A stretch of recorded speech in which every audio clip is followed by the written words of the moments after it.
Platonov, c'est un texte qui m'accompagne depuis pas mal d'années maintenant. Et puis je dirais Tchekhov plus particulièrement. Je l'ai découvert quand j'avais 20 ans. C'est un auteur que j'ai découvert assez tard en fait. Et puis dans Platonov plus particulièrement, d'abord ce que j'aime beaucoup c'est l'idée que ce soit un brouillon. C'est-à-dire que c'est un texte qui n'a jamais été publié de son vivant, comme le lit de tout ce qui va être sa littérature, son travail dans les années qui ont suivi cette écriture. Et donc du coup, ce brouillon, ce manuscrit plein de ratures, d'impossibilités, enfin de choses inabouties, font de ce texte, créent une grande liberté en fait. Je me suis basé sur une proposition qui était déjà très avancée, je dirais, par Alexandre Doublet, par le metteur en scène, qui avait déjà une idée lui-même de l'espace dans lequel il voulait travailler. Et en fait, on a travaillé sur les indications de Platonov, qui est la pièce à l'origine de cette histoire, pièce de Tchekhov. On s'est basé sur le premier acte de Platonov qui se passe dans une maison. Donc c'est vraiment une maison, une grande pièce dans une maison, avec des ouvertures sur l'extérieur. Et on a respecté en partie les indications de Tchekhov, qui met des choses très détaillées en fait, des tableaux, des armes. On a respecté quelques indications de cette pièce-là, de Platonov. On s'est inspiré beaucoup de l'univers de Gregory Crewdson, le photographe américain. Et on a ensuite réécrit nous-mêmes d'autres indications. Et on a vraiment, en fait, avec Alexandre, avant même que je dessine, moi, le décor, on a écrit tout ce qu'il y aurait dedans. Voilà, tous les éléments qu'on voulait voir à l'intérieur de cet espace de maison.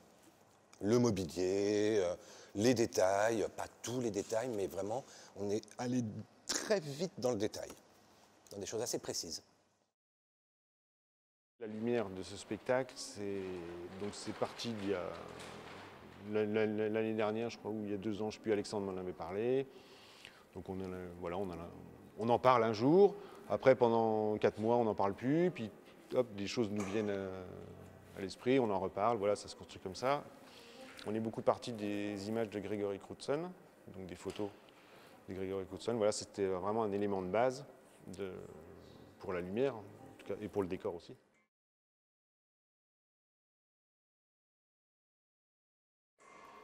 Voilà, donc je me suis beaucoup inspiré de ça. Et là, vraiment, on a vraiment travaillé comme ça, c'est-à-dire qu'on a construit des images, on a construit des photos. Alors, en s'approchant de Gregory Crewdson, en s'en décalant aussi, parce qu'on a bien vu qu'à un moment, ça ne tient plus d'essayer de faire la même chose. C'est très inspirant, mais il y a un moment, il y a le plateau, le fait de voir en direct, ça, où il faut adapter, c'est du théâtre.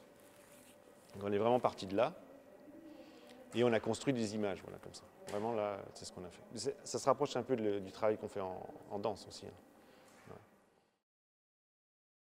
Alexandre, il nous avait passé tout un certain nombre un petit peu d'objets, une émission de radio, des photos d'un photographe qui s'appelle Crewdson. Il nous avait passé aussi un livre à lire. Enfin, il nous a passé pas mal d'objets comme ça avant le travail de répétition. Et en fait, il nous a aussi beaucoup parlé en amont en fait, du spectacle et de ce qu'il avait envie de faire. Et donc à partir de là, en fait, c'est aussi chacun avec ses propres références, son propre imaginaire. Moi, j'entendais beaucoup chez Alexandre qu'il avait envie de replacer ça dans quelque chose un petit peu d'américain. Et j'aime beaucoup la littérature américaine, donc puis vu que c'est une famille qui, comme ça, a l'air d'être un petit peu reculée, ça me faisait penser à William Faulkner. Donc, et puis vu que c'est très aussi c'est des monologues intérieurs, et donc c'est très William Faulkner aussi, donc j'ai relu Le bruit et la fureur. Moi, j'aime bien aller voir les premiers essais de maquettes, les premières discussions, voir l'espace, voir les matières, voir les comédiens. L'avantage, c'est qu'après un certain âge et un certain temps de carrière, tu connais beaucoup les comédiens, tu sais comment ils bougent, tu sais ce qu'ils savent faire, tu sais ce qu'ils dégagent. À la limite, tu sais même des choses qu'ils n'ont jamais fait ou des endroits où eux, ils auraient envie de travailler. Donc, tu te documentes. Tu arrives après avec le metteur en scène qui, lui, a mis en partage toute sa connaissance, tout son champ de recherche. Tu fais le tien et puis tu remets une couche. Tu viens avec tes références de films ou de choses que tu as déjà vues ou d'expos, d'artistes, de plasticiens, de tableaux, ou même de musique. Ça peut être plein de choses, clips vidéo. Tout peut être inspirant, des photos que tu prends dans la rue, une ambiance d'une ville.